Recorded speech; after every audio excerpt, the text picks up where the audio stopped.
ভোলা মাছের ঝাল দেয়া। তো বলো, তরকারিটা কষে গেছে, পুড়ে যাচ্ছে, আমি জলটা দিয়ে নিই। তোমরা কে কি রান্না করছো? কালকে অনেক তরকারি রান্না হয়ে গেছিলো, সেই কারণে আজকে একটু কম তরকারি করছি। কারণ বেশি তরকারি হলে বললাম তো যে খাওয়া প্রচণ্ড বেশি হয়ে যায়, তারপর সারা দিন ধরে আইঢাই রাতে লাগে না খিদে। তো মশলা ধোয়া প্লেটটা একটু দিয়ে দিলাম।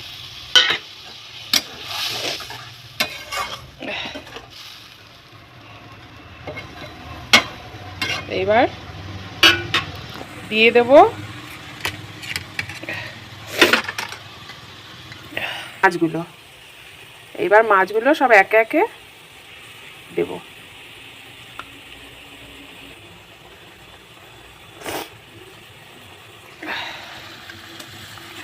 ব্যাস, আর একটু শিম ভাতে আর একটু আলু ভাতে দেবো, কারণ এক তরকারি দিয়ে খাওয়া হয় না, কিন্তু আবার 4-5 তরকারি খেতেও আবার মুশকিল হয়। আর আমার বর ভোলা মাছ খুব ভালো লাগে, কালকেই মাছ খেলাম সবে, যেহেতু উনি খায়নি মাছ, সেই জন্য আজকে ভোলা মাছ নিয়ে এসেছে। তো ঠিক আছে, এই হলো আমার ভোলা মাছের আজকে ঝোল রান্না করলাম। ভোলা মাছের ঝাল, মানে আমার খালি কথাবার্তা ভুল ভাল হয়ে যায়, তোমরা একটু বুঝে নিও। আজকে হলো ভোলা মাছের ঝাল, তবে এটা এখন ঝোল দেখাচ্ছে, কিন্তু এটা থাকবে না। এই ঝোলটাকে আমি টানিয়ে এটাকে ঝাল বানাবো। একটু দেখি লবণটা ঠিক আছে নাকি, একটু দেখি, দাঁড়াও। লবণ যদি ঠিক না হয় তরকারি রান্না করাই বেকার পুরো। হ্যাঁ, তরকারি একটু বেশি বেশি মনে হচ্ছে লবণ, কিন্তু ভাতের সাথে ঠিক হবে। ওহ, ঝালও হয়েছে। এবার দাঁড়াও, ধনেপাতা কুচিটা দিয়ে দিই। তো ধনেপাতা দেখছি নেই, অল্প একটুই আছে, আসলে কালকে সব বড়া বানিয়ে ফেলেছি না, ধনেপাতাটা কম হয়ে গেল। তো ঠিক আছে, যা হয়েছে। আর এই দেখো ঝোলটা কিন্তু প্রায় টেনেই এসেছে, বেশি একটা টানানো যাবে না, কারণ কি আজকে একটাই তো ঝোল তরকারি, সেই কারণে। আর অল্প একটু শোকাবো, আর শোকাবো না। আর আজকে এই তরকারিটাতে দিয়েছি কি মশলা দিয়েছি সেটা একটু বলি তোমাদের। এতে দিয়েছি সর্ষে, রসুন, আর কি জানো, আর টমেটো দিয়েছি, পাকা টমেটো, আর সর্ষে, রসুন, কাঁচা লঙ্কা, আর একটা পেঁয়াজ।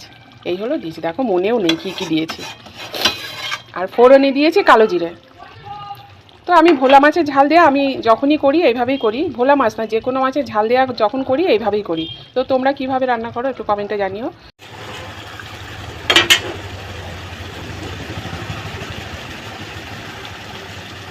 তো ঝোলটা আর শোকালাম না, চলো এবার ঝোলটা নামিয়ে ফেলি।